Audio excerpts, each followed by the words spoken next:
الذين أنعمت عليهم غير المغضوب عليهم ولا الضالين ربنا اغفر لنا ولوالدينا آمين.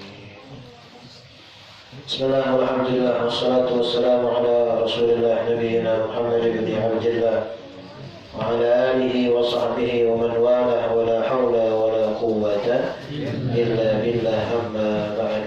معاشر الحاضرين والقائمين hadana Allah wa iyyakum ajma'in. Alhamdulillah pada malam hari ini masuk malam Ahad yang ketiga di bulan yang ke-11 di tahun Islam. Tepatnya malam hari ini kita masuk malam ke-20 dari bulan Dzulqa'dah tahun 1441 Hijriah.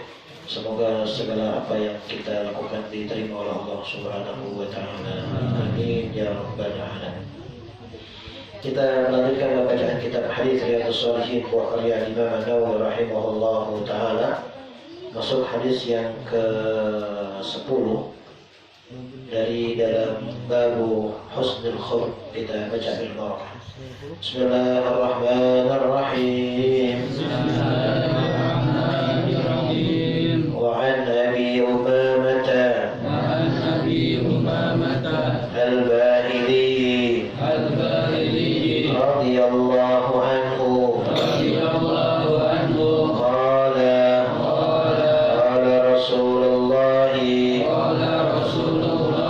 صلى الله عليه وسلم أنا زعيم ببيت في ربض الجنة لمن ترك المراء وإن كان محقا وببيت في وسط الجنة لمن ترك الكذب وإن كان مازحا وببيت في أعلى الجنة لمن حسن خلقه حديث صحيح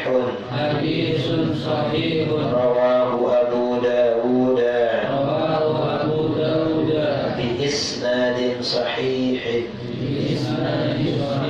والله أعلم الصواب. بسم الله الرحمن الرحيم. وعن أبي أمامة الباهلي رضي الله عنه قال. Hadis diterima oleh sahabat yang mulia Abu Umamah Al-Bahili. Ini bukan nama aslinya, ini kunyah Abu Umamah Al-Bahili. Nama aslinya adalah Sudai ibn Ajlan. Namun dia namanya kalah populer, kalah terkenal dengan kunyahnya. Kunyahnya Abu Umamah Al-Bahili radhiyallahu anhu arda. Qala, dia berkata. Jadi Abu Umamah nih dia lebih populer di kalangan para sahabat ketimbang nama aslinya. Nama aslinya Sudai bin Ajlan dari kampung Bahla. Makanya dia dikunyahkan dengan Al-Bahili. Satu waktu dia pernah jalan melewati Rasul Sallallahu Alaihi Wasallam. Jadi Rasul lagi diam, jumpa dengan Abu Umamah ini. Namun Rasul perhatikan dia punya bibirnya bergerak, yataharrak bisyafataihi. Dia gerakkan dia punya dua bibirnya. Lantas Rasul menegur, wahai Abu Umamah, apa yang kau baca itu tadi? Kau gerakan, aku perhatikan kau menggerakkan kamu punya dua bibir. Kata Abu Umamah kepada Rasul Sallallahu Alaihi Wasallam, Azkurullah, aku sedang zikir kepada Allah. Jadi ini sahabat Abu Umamah sedang zikir kepada Allah, dia ngoceh itu. Jadi sahabat nggak pernah diem. Jadi mulutnya terus zikir kepada Allah. Kalau nggak zikir, salawat apa aja gitu. Itu menjadi pelajaran untuk buat kita. Jadi jangan sampai kita diem. Jadi orang Islam tuh nggak ada istilah diem mulutnya. Sebab itu mulut akan dimintakan pertanggungjawab oleh Allah Subhanahu wa Ta'ala. Lebih-lebih nanti kalau sudah masuk ke alam barzakh, yang mulut yang biasa kita ngomong ngoceh nih malah diapain? Ditutup. Ditutup kita punya mulut. Wa nakhtimu gimana dalam surat Yasin? Al-yawma nakhtimu ala afwahihim wa tukallimuna aydihim wa tashhadu arjuluhum bima kanu yaksibun. Al-yawm, pada hari ini, nakhtimu ala afwahihim, ditutup mulutnya. Mumpung kita punya mulut masih bisa kita gerakin. Jangan sampai di mulut diam gitu. Diam. Kalau diam orang kita kalau diam ngambil jisam sudah diam sih gitu. Atau kalau kebanyakan diam begitu, ini aja yang diisap gitu. Gara-gara apa tuh? Diam gitu. Makanya jangan sampai diam. Jadi ada yang dibaca Al-Qurullah, kata Allah kepada Rasul ketika ditegur, wahai sahabat, ngapain tadi itu mulut gerak-gerak? Terus Rasul saking pedulinya sama sahabat itu, takutnya sahabat ngegerakin mulutnya terdengar enggak lagi gitu. Kata Rasulullah, Al-Qurullah, aku sedang zikir kepada Allah. Lantas Rasul mengajarkan, mau enggak engkau aku kasih tahu kalau kamu sebut bacaan ini menambahkan timbangan amalmu di hadapan Allah Subhanahu wa taala. Rasul mengajarkan tasbih. Subhanallah walhamdulillah wa la ilaha illallah wallahu akbar.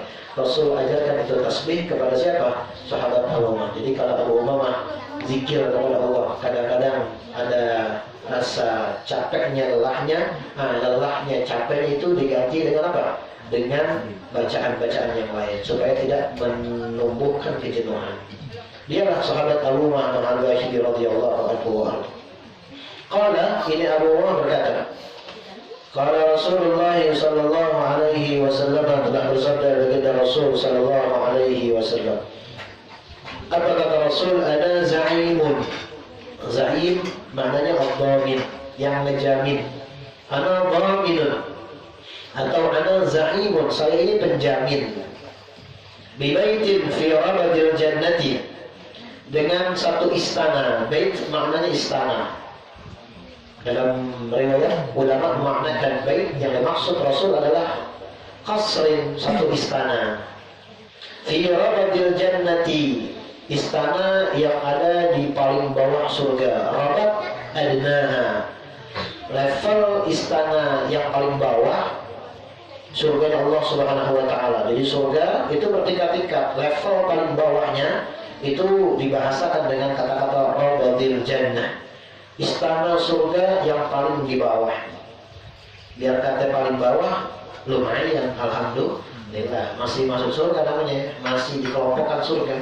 Sebab nanti di mahsyar tempat cuma dua, fariqun fil jannati wa fariqun fis sa'ir, ashabul yamin wa ashabus shimal, ke kanan atau ke kiri, ke surga atau ke neraka. Pokoknya tempat dua itu, nggak ada yang ketiga tuh nggak ada.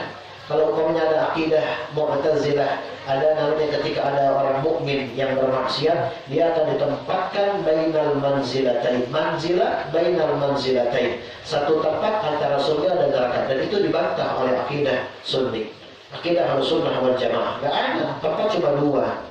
Jadi pastikan dari sekarang kita pilih tempat kita mau kemana. Apakah kita mau dikelompokkan masuk ke dalam surga Allah Subhanahu wa taala, atau sebaliknya kita mau dijebloskan masuk ke dalam neraka, wal-'iyadzu billah. Karena tempat cuma dua, meskipun ada di istana yang paling bawah di bagian surga, masih alhamdulillah, berarti kita masih dalam kelompok surga. Buat siapa itu Rasul menjamin istana di bagian paling bawah surganya Allah? Liman tarakal mira'a wa in kana muhiqqan. Buat orang yang meninggalkan al-mira'. Al-mira' itu mujadalah, dia debat, orang yang suka berdebat. Wa in kana muhiqqan, meskipun isi perdebatannya benar bagus. Muhiq itu dari kata al-haq, meskipun benar, meskipun bagus, tetap yang bagus diapain itu perdebatan, digali. Zaman sekarang zaman fitnah. Jadi para ulama ditampilkan di media massa, diadu-adu. Meskipun benar penampilannya, cuma lebih banyak mudaratnya ketimbang manfaatnya. Kalau umpamanya ulama-ulama ditampilkan di berbagai macam media, di acara-acara talk show, dengan berbagai macam urusan politik dipanggil, urusan apa aja macam-macam. Pokoknya ada yang berkenan. Emang mau hancurkan kita punya ulama mau diadu-adu. Dan anehnya tuh ulama mau aja lagi gitu, mau. Pertama, mudaratnya kalau kita lihat itu di berbagai macam media, khususnya TV-TV nasional, kalau ada ulama yang berdiskusi, adu pandangan, mudaratnya kadang-kadang yang jadi host, yang jadi presenter, MC tahu, MCK, itu perempuan pakai jilbab kagak, nggak pakai jilbab, auratnya kemana-mana, pakai duduk sepan, dengkulnya kemana-mana. Yang laki raket, cakep, yang laki raket, yang laki pakai kemeja, dasi, sampai kacekek, jas, kos kaki bahkan tuh. Yang perempuannya begitu. Dari situ aja udah gak manfaat. Ketika dia ngomongin ayat Quran, ngomongin hadis Rasul, hilang udah, nggak ada manfaatnya. Sebab kata bahasa Quran, wala talbisul haqqa bil batili wa taqtumul haqqa wa antum ta'lamun. Jangan kalian suka campur-campurin antara yang hak dengan yang batil. Pasti yang haknya kalah. Kalau ada kecampuran antara hak dan yang batil, pasti yang hak kalah. Itu ngomongan Quran semua hadis dicemoohin. Pertama, mudarat di situ. Berarti bagaimana ya, pandangan menjaga pandangnya udah gak ada. Udah gak dihargain ayat Quran, udah gak mulia. Dulu Amr bin Hisham yang dikenal dengan Abu Jahal, itu dia sampai dengerin, pengen kangen dengan bacaan Quran Rasul Shallallahu Alaihi Wasallam. Amr bin Hisham, Abu Lahab, Abu Jahal tuh setiap malam munduk-munduk, mendek mendekati kamarnya Rasul, rumahnya Rasul. Buat ngapain? Pengen dengerin tilawah Quran yang dibaca oleh baginda Rasul Shallallahu Alaihi Wasallam. Saking mulianya tertariknya dia dengan bacaan Rasul. Cuman malam mendek-mendek takut ketahuan sama kaumnya.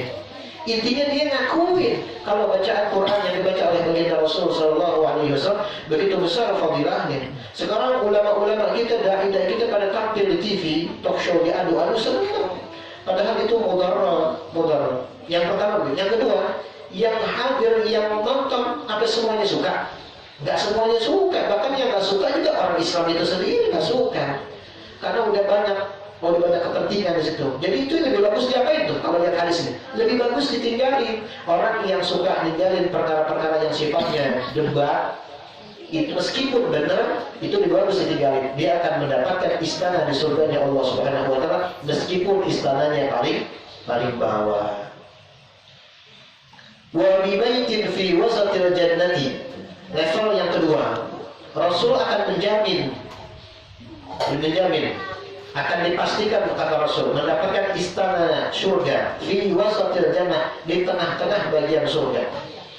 Buat siapa itu? Liman tarkal kadhiba wa in kana mazihan. Buat orang yang suka meninggalkan dusta meskipun dalam kondisi canda gurau. Jadi meskipun lagi canda gurau, itu lebih bagus yang dusta-dusta diapain? Ditinggali. Kalau yang gurau nih, jadi banyak kalau gurau-gurau itu suka canda-canda, itu suka apa tuh? Suka bohong-bohong. Ini biasanya profesi lawak. Sekarang lagi ngetren juga komika. Nah itu dia banyak cerita-cerita yang apa? Dusta. Cerita dusta. Dia cerita dusta dibawakan dengan cara canda. Lebih bagus ditinggalin. Kalau dia berani meninggalkan perkara yang model begitu, orang tersebut mendapatkan jaminan dari baginda Rasul Shallallahu Alaihi Wasallam, istana di surga di bagian level tengahnya surga, wasatil jannah. Wa bi baitin fi a'lal jannati. Dan Rasul juga menjamin akan mendapatkan satu istana surga fi a'lal jannati. Ini yang orang paling suka. Surga yang paling tinggi, a'lal jannati. Rabadil jannah bawahnya, wasatil jannah tengahnya, a'lal jannah paling puncaknya surga Allah Subhanahu wa taala. Jadi kalau dikenal dengan Firdaus, surga Firdaus. Rasul akan menjamin satu istana besar fi a'lal jannati, di surga yang paling tinggi. Buat siapa? Liman hassana khuluqahu. Buat orang yang memperbagus dia punya akhlaknya. Jadi gampang, bukan orang yang suka sholat, bukan orang yang suka puasa, tapi orang yang memperbagus dia punya apa ya? Akhlaknya. Orang yang paling bagus dia punya akhlaknya. Rasul akan jamin dia mendapatkan istananya di surga Allah Subhanahu wa taala di tempat level yang paling tinggi. Diperselisihkan oleh para ulama tentang makna al-khuluq, budi pekerti yang baik itu apa sih? Kalau Al-Imam Al-Hasan Al-Basri rahimahullahu ta'ala memaknakan al-khuluq, akhlak yang baik, adalah al-karam, kemuliaan. Kita memiliki kemuliaan. Kalau baginda Rasul sallallahu alaihi wasallam, semuanya itu menjadi khuluq. Khuluqnya Rasul, akhlaknya Rasul apa? Quran. Ketika Aisyah radhiyallahu anha wa ardhaha, istrinya Rasul, ditanya oleh para sahabat, bagaimana akhlaknya baginda Rasul? Apa kata Aisyah radhiyallahu anha? Kana khuluquhul Quran. Akhlaknya baginda Rasul adalah Quran. Kalau umpamanya kita lihat, kita berarti kalau mau berakhlak dengan mendapatkan istana surga yang paling tinggi, berarti harus bagus akhlaknya. Akhlak yang bagus yang bagaimana ukurannya? Berarti yang punya, yang kita idolain, yang menjadi panutan, akhlaknya siapa? Nabi Muhammad sallallahu alaihi wasallam. Dalam Al-Quran Allah firmankan, kata Allah, biasanya kita suka dengar kalau dalam acara perayaan Maulidnya Rasul. Apa kata Allah dalam Al-Quran? Laqad kana lakum fi Rasulillahi uswatun hasanah. Sungguh terdapat dalam dirinya Rasul ada uswah hasanah. Ini kata-kata uswah itu dalam Al-Quran itu bentuk hurufnya hamzah, sin, wawu, tak marbutah. Uswah dibaca dua, ini boleh dibaca dua menurut ulama qiraat. Boleh uswah dibaca dhammah uswah menurut qiraat Hafs.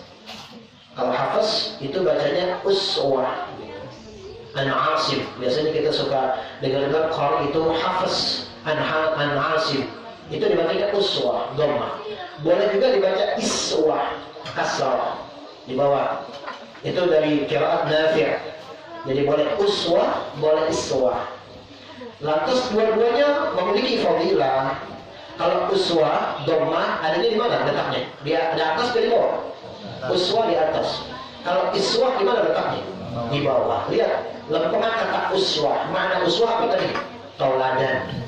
Makna uswah itu artinya tauladan. Laqad kana lakum fi Rasulillahi uswatun hasanah. Sungguh ada dalam diri engkau ya Rasul sallallahu alaihi wasallam uswah hasanah, tauladan yang baik. Makna uswah, maksudnya Allah ingin memberikan isyarat pelajaran kepada kita selaku umatnya. Rasul urusan yang paling bawah, yang paling kecil, sampai urusan yang paling di atas, yang paling besar, itu kita kembalikan kepada baginda Rasul sallallahu alaihi wasallam. Kita harus ngikutin teladan kepada Nabi, baik urusan kecil yang paling bawah sampai urusan yang paling gede, paling tinggi di atas. Gitu. Makanya boleh dibaca iswah, boleh dibaca uswah. Kalau ada orang yang dengar orang yang baca iswah, dimarahin kan? Jangan, benar begitu. Kita juga boleh baca, asal bisa jawabnya tadi. Dari berubah-ubah itu nggak bisa jawabnya, digetok orang. Jadi kalau dibaca uswah, jawabannya apa? Iswah, jawabannya apa? Itu pentingnya ngaji. Jadi urusan Rasul yang menjadi tauladan Rasul itu dari hal yang kecil, di bawah biasanya kecil, urusan kecil, sampai urusan yang paling tinggi, urusan yang paling besar, kita kembalikan semuanya kepada Rasul Sallallahu Alaihi Wasallam. Itu namanya akhlak yang baik. Makanya kalau kita lagi melakukan apapun hal-hal di dalam kehidupan sehari-hari, hadirkan baginda Rasul Sallallahu Alaihi Wasallam. Biar kita langsung terus nyambung terus beralaqah kepada Nabi. Alaqatul Nabi, beralaqah kepada Nabi Sallallahu Alaihi Wasallam dari hal kecil. Coba bangun tidur, melek mata. Kalau Nabi suruh, ini hal kecil, ngucapin apa? Alhamdulillahilladzi ahyana ba'da ma amatana wa ilaihi. Kecil apa gede itu? Kecil tuh buka mata. Alhamdulillah illadzi ahyana ba'da ma amatana wa ilaihi. Kecil, tapi banyak gak yang nggak pakai? Banyak yang nggak pakai. Pastikan baru bangun tidur aja langsung di hadapan kita Rasul. Rasul ngapain tuh kalau bangun tidur gitu? Makan. Ngapain nih? Rasul ngapain kalau makan? Apa yang diperbuat? Samillaha wa qul biyaminika wa qul mimma yalik. Baca bismillah, pakai tangan kanan, makan yang layak, yang bagus buat kita, yang dekat dengan kita makan. Gitu. Jadi mau ngapa-ngapain di hadapan kita baginda Rasul, hadirkan supaya apa yang kita perbuat sesuai dengan akhlaknya baginda Rasul Sallallahu Alaihi Wasallam. Ngapain aja? mau sholat, apalagi kita duduk di majelis lagi baca salawat, hadirkan baginda Rasul Shallallahu Alaihi Wasallam. Kalau umpamanya di tempat-tempat yang baik aja yang diturunkan rahmat di situ, kita nggak menghadirkan baginda Rasul, apalagi di tempat-tempat yang lain, susah jadinya. Jadi kalau orang yang masih melakukan hal-hal yang bertentangan dengan sunnahnya Rasulullah Shallallahu Alaihi Wasallam, berarti nggak ada di hatinya, di wajahnya Rasul hadir, nggak ada, karena dia biasa aja. Jadi pastikan kalau umpamanya kita mau ngapa-ngapain, hadir Rasul situ. Mau makan, ingat Rasul, apa yang Rasul lakukan. Duduk di majelis, ingat Rasul, apa yang Rasul lakukan. Lihat bini, hadirkan Rasul, ingat Rasul. Rasul bininya banyak, cuma satu nih. Enggak, satu. Dari situ hadirkan Rasul, langsung mulai cari nomor-nomor yang single, mana yang single, catat. Udah mulai punya niat, hubungin pelan-pelan PDKT, udah mulai itu namanya hadirkan Rasul SAW. Yang penting niat aja dulu gitu. Kalian bagaimana? Terus perbanyak doa, sering-sering duduk di majelis sholat kamilah malam ahad. Doa dia kagak dengar kan? Kita doa di hati. Doa udah dikali aja malaikat lewat. Ya, ya. Gitu Pak. Jadinya apa-apa yang kita perbuat harus apa? Sesuai dengan hadirnya Rasul Sallallahu Alaihi Wasallam. Sebab itu yang diperintahkan kata Allah, wa ma atakumur rasulu fakhudhuhu wa ma nahakum anhu fantahu. Yang datang dari Rasul apapun itu, selama itu menjadi yang datang dari Rasul itu wahyu dari Allah, fakhudhuhu, ambil. Kalau kalimat fakhudhuhu, khudh maknanya ambil secara paksa, ambil secara sangat. Makanya kalau harta orang kaya yang nggak mau dibayar zakat, kata-katanya pakai menggunakan kata-kata khudh. Kalau ya khudh itu ambil. Lihat ayat tentang mengambil orang zakat orang kaya. Kata Allah, khudh min amwalihim shadaqatan tutahhiruhum wa tuzakkihim biha. Ambil tuh dari harta-harta orang kaya, ambil. Ambilnya secara paksa. Artinya ambil secara apa? Ambil secara sangat. Sama begitu juga Allah bilang, wa ma atakumur rasulu fakhudhuhu. Apa yang datang kepada kalian, yang datangnya dari Rasul, fakhudhuhu, ambil secara keras. Kita ambil dong, bukan hanya pegang tapi ambil.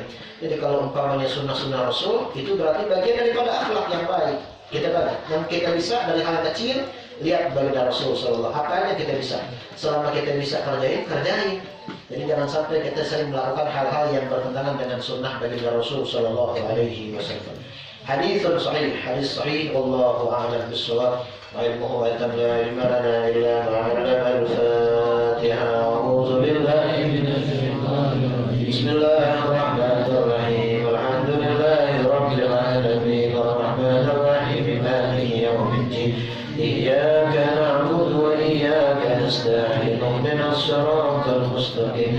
Siratal ladzina an'amta 'alaihim ghairil maghdubi 'alaihim waladdallin. ربنا آتنا في الدنيا حسنة وفي الآخرة حسنة وقنا عذاب النار. وصلى الله على نبينا محمد وعلى آله وصحبه وسلم والحمد لله رب العالمين. Terima kasih pada guru kita yang telah mengkaji kitab Nabi Rasulullah. Mudah-mudahan apa yang beliau sampaikan dapat kita amalkan dalam kehidupan sehari-hari. Seperti biasa, untuk selanjutnya sebelum tausiah dipersilakan kepada jamaah barangkali ada yang punya pertanyaan untuk guru. Yang untuk bertanya kepada guru kita, silakan. Ustaz Aziz barangkali mau bertanya.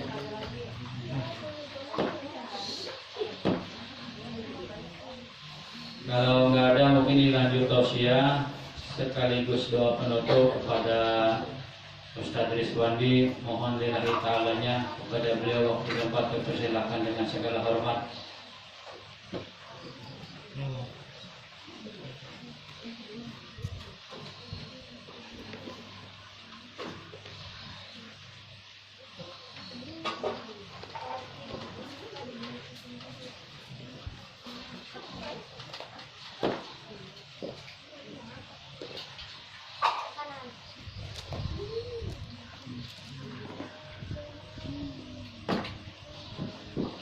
Bismillahirrahmanirrahim. Assalamualaikum warahmatullahi wabarakatuh. Bismillah, alhamdulillah, salatu wassalamu ala rasulillah wa ala alihi wa ashabihi wa mawalah. Asyhadu an la ilaha illallah wahdahu la syarikalah wa asyhadu anna Muhammadan abduhu wa rasuluhu la nabiyya ba'dah. Allahumma shalli ala sayyidina Muhammadin wa ala alihi wa ashabihi ajma'in. Yang saya hormati guru kita semuanya, Kiai Haji Zakaria Sulawesi. Kita sama-sama doakan beliau semoga diberikan panjang umur, bermanfaat, ilmu yang bermanfaat, keluarga sakinah, mawaddah warahmah, diberkahkan segala urusannya, dari urusan dunia maupun urusan akhirat. Amin ya rabbal alamin. Hadirin rahimakumullah. Allah Subhanahu wa taala berfirman di dalam Al-Qur'an surat Ali Imran ayat 31. A'udzu billahi minasyaitonir rajim. Bismillahirrahmanirrahim. Qul in kuntum tuhibbunallah fattabi'uni yuhibbukumullah wa yaghfir lakum dzunubakum wallahu ghafurur rahim. Yang artinya wallahu a'lam bimuradi. Katakanlah, jika kamu sekalian mencintai Allah, fattabi'uni, maka ikutilah aku, kata baginda Rasulullah SAW. Berkaitan yang tadi dengan suri tauladan, uswatun hasanah, bahwa kalau kita mengaku cinta kepada Allah, maka ayat ini memerintahkan kita supaya fattabi'uni, untuk mengikuti jejak langkah Rasulullah SAW. Sehingga cinta itu bukan hanya sebatas di bibir saja. Cinta bukan hanya sebatas pengakuan saja, tetapi cinta perlu bukti nyata, wujud konkret dalam kehidupan sehari-hari. Itu konsekuensi kalau kita cinta. Cinta kepada Allah, fattabi'uni, maka ikutilah aku, kata baginda Rasulullah SAW. Yuhibbukumullah, Allah akan mencintai kamu. Wa yaghfir lakum dzunubakum, Allah pun akan mengampuni dosa kamu. Wallahu ghafurur rahim, dan Allah Maha Pengampun lagi Maha Penyayang. Jadi hadirin rahimakumullah, dari hal yang terkecil seperti makan dan sebagainya, ikuti baginda Rasulullah SAW sebagai tanda cinta kita kepada Allah, cinta kepada Rasul. Bagaimana orang yang cinta kepada Rasul?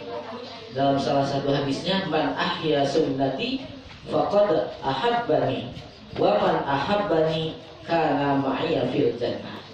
Barang siapa yang menghidupkan, barang siapa yang mengikuti jejak langkah sunnati, sunnahku, kata baginda Rasul, faqad, maka sungguh, ahabbani, sungguh telah mencintaiku. Wa man ahabbani, dan barang siapa yang telah mencintaiku, kana ma'iya fil jannah, maka nanti di surga bersama-sama dengan baginda Rasulullah SAW. Mudah-mudahan kita hadir di majelis ini sebagai tanda kita mengikuti baginda Rasulullah SAW, sebagai tanda cinta kita kepada baginda Rasulullah SAW, dan kita dicatat menjadi orang-orang yang mencintai Allah Subhanahu wa ta'ala. Cinta bukan sekedar di bibir, cinta bukan sekedar pengakuan, tapi cinta sejati kepada Allah Subhanahu wa ta'ala. Begitu saja, kurang lebihnya mohon dimaafkan. Billahi taufiq wal hidayah. Wassalamualaikum warahmatullahi wabarakatuh. Waalaikumsalam warahmatullahi wabarakatuh. Allahumma shalli ala sayyidina wa habibina wa syafiina wa maulana Muhammad wa sallim ala tabaraka wa ta'ala kulli sahabati razi ajmain. Amin ya Allah ya rabbal alamin. Allahumma ya qadiyal hajat, Allahumma ya kafiyal muhimmat, Allahumma ya rafi'an darajat, اللهم يا شافي الأمراض اللهم يا شافي الأمراض اللهم يا شافي الأمراض اللهم يا مجيب الدعوات ربنا آتنا في الدنيا حسنة وفي الآخرة حسنة وقنا عذاب النار والحمد لله رب العالمين. الفاتحة. أعوذ بالله من الشيطان الرجيم. بسم الله الرحمن الرحيم. الحمد لله رب العالمين الرحمن الرحيم مالك يوم الدين إياك نعبد وإياك نستعين اهدنا الصراط المستقيم صراط الذين أنعمت عليهم غير المغضوب عليهم ولا الضالين. Terima kasih kepada semuanya. Alhamdulillah acara telah terlaksana sesuai harapan. Mudah-mudahan senantiasa dalam ridho Allah Subhanahu wa taala. Saya ingatkan mudah-mudahan minggu depan kita bisa sama-sama berkumpul kembali dalam acara kajian kitab hadis di